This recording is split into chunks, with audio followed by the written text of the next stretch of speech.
Պետք է հակազդել հունիսի 7-ին Հայաստանում ազգային ժողովի ընտրություններին ադրբեջանական անօրինական միջամտությանը։ Ինչ նկատի ունեմ։ Վերջին ժամանակներս ադրբեջանական իշխանության բարձրաստիճան ներկայացուցիչներ Ադրբեջանի նախագահի, պաշտպանության նախարարության վերահսկողության ներքո գտնվող լրատվամիջոցներ հայտարարում են, որ պետք է ամեն ինչ անել, որպեսզի Հայաստանում իշխանությունը մնա այն ուժերի ձեռքում, որոնց գործունեությունը համահունչ է Ադրբեջանի ռազմավարական նպատակներին։ Դրանից բացի ահաբեկում են հայ ժողովրդին, սպառնում են պատերազմով, նշում են, որ տարածքային նոր պահանջներ կներկայացնեն, ակնհայտորեն նկատի ունենալով նրան, որ պետք է ամեն ինչ անեն, որ վերընտրվի Նիկոլ Փաշինյանը եւ ՔՊ-ն։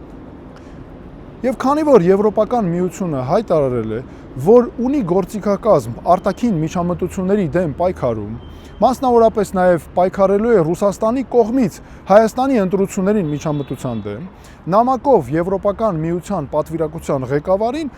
երկու հարց են բարձրացրել։ Առաջին, պետք է հայտարարել, որ կա Հայաստանի ընտրություններին ադրբեջանական միջամտություն, դատապարտել այդ միջամտությունը, ընդլայնել գործիքակազմը Եվրոպական միության, որով ընթացիկ վերահսկողություն կսահմանվի նաև ադրբեջանական միջամտության դեմ, որ կանխվեն բոլոր փորձերը։